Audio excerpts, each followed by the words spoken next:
Hey guys, it's Missy Wolf, and we are backstage at Third and Lindsley, and I am here with Booth Calder Cochran, and you are Hank Cochran's daughter. So I hope so. yes, you are. You are. So we're here tonight for a benefit, and it's the Penn Fund. Mm-hmm. So I want to know about this event and why it was created and what it means to you. Number one.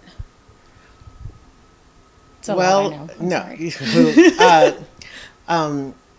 When my dad had pancreatic cancer, we were trying to figure out a way to honor him. And so we decided to start a nonprofit for songwriters with pancreatic cancer. And I say this to everyone, it's so funny. I kind of went, oh, you want me to do a nonprofit? Yeah, sure. How hard can it be knowing nothing about it? And then it's kind of everyone I talk to, do you know anything about running a nonprofit? No. Do you know anything? So we really just kind of jumped in and sees what happened.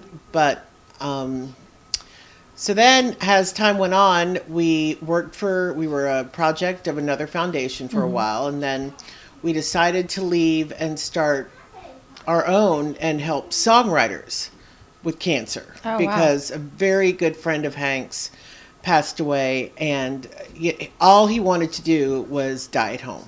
Oh. That's all he wanted to do. And right. then all of a sudden we get this frantic phone call because it's July in Tennessee, 96 degrees, and his air condition stopped working. Wow. So it was just like, okay, so Mom and I decided to just change it, thank God. Right. Yeah, so then the hard part for us is we have to, well, it's not really hard, it's more funny. We have to kind of keep with Hank's wishes. And Hank always wanted affordable, intimate events with songwriters. And he said, I want the songwriters to be able to afford to come because, well, it's a whole other story about songwriters and getting paid. But Yes. yeah. Something we talk about a lot. Exactly. So we're like, okay, so we charge $15 to $20 a ticket. Right. And I don't mean this in a mean way at all, but affordable and intimate cannot cure cancer. No. So we decided to help in another way, which is the everyday things that I see a lot of people forget about. I mean, there are so many foundations where you can help with treatments, which is great. I mean, I wish we could, Absolutely. but we're the little guys. So we do things like transportation if you live by yourself. A lot of I don't know how to explain it. We kind of take the stress out of it. Right. Because it's so bad to be stressed when you're getting treatment. Yes. It just doesn't help. So we kind of do anything to take the stress out of it. So like I said, we can do transportation, we do utilities, we do mortgages, rent. We'll send you meals. Like if you're going through treatment, you can't cook, or your family can't cook because they're so busy. We'll send you meals. And they're good meals. They're not like funky old crappy meals. No. And but I have to interject here. That's one of the greatest things is the meals, because the first thing people do when they're stressed out, they forget to eat. Yeah. They're so busy trying to take care, caregivers especially. Yeah. They're so busy trying to take care of a loved one that they don't eat themselves. And so absolutely, that's amazing. That's great. And then like we'll get your house clean because we also know that it's not good to be alone a lot. Right. And I know this because I've seen it. A lot of songwriters, they live by themselves and they're sick and they don't clean their houses just because they physically can't or don't want to because they have other things to think about, obviously.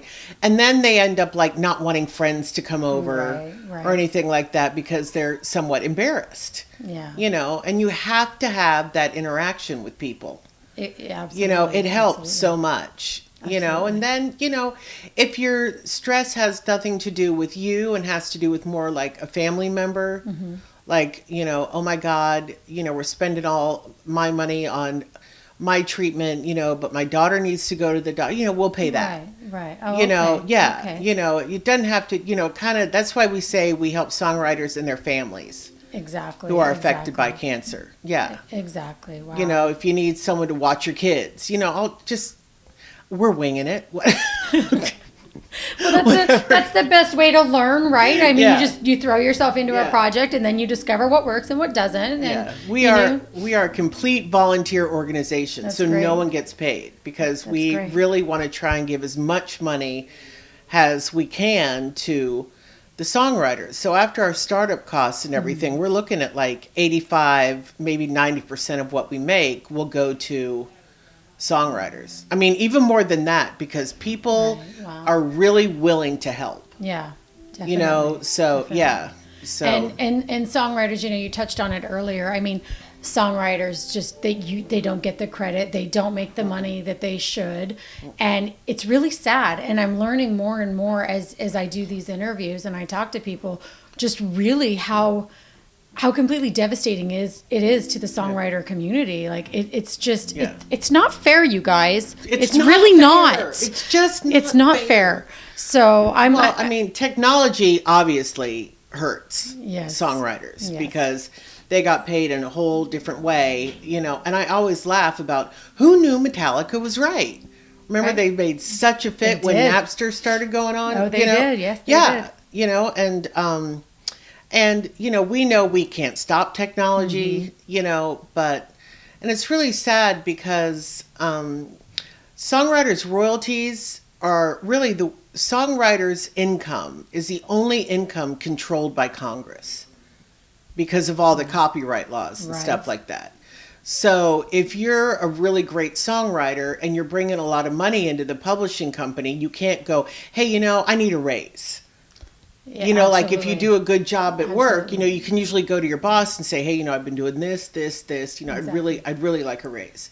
That can't happen. I mean, the copyright laws have been the same since, gosh, oh my God, I'm going to get this wrong. I know I am. Like 1950, maybe? Okay. I'm totally going to get that wrong because we'll Google it later, and we're not going to let you know if it's wrong or not. You're just going to have to figure that one out. And so and that's really troubling. I mean, and I'm going to get this wrong too because I'm totally winging it. No, it's okay. I read somewhere where that song "Happy." Yes. Because yeah. Well, I think it Pharrell Williams, I think is that one. Okay, now if I'm wrong about this, don't shoot me, but I think it got something like 14 million downloads. Oh wow! And the songwriters made out of all that the songwriters made like $5,600, and then they had to split it 3 ways. Wow! That's what technology is doing to, So it's tough. That's really tough. That's a lot of songwriters that used to get $300,000-$400,000 checks are now getting $20,000. Right. So, I mean, thank God for companies like you, for nonprofits like you that are actually doing something to help, and you're noticing the problem and, that's been created and it still exists. And it's pretty sad that still exists. And, I mean, think about it. Everybody listens to music pretty much. And all day long you have, a number of stations playing all kinds of different songs. And so to think that small amount is given to a songwriter when the artist that sings it is making way more money, it's just really... Well, really, the artist that sings it now, the only way they get money is through touring. Right. So that's a whole other deal. But, you say, thank God for stuff like us, but I'm like, thank God for this town. Yes. Because this town really is into songwriting, and they really want to help.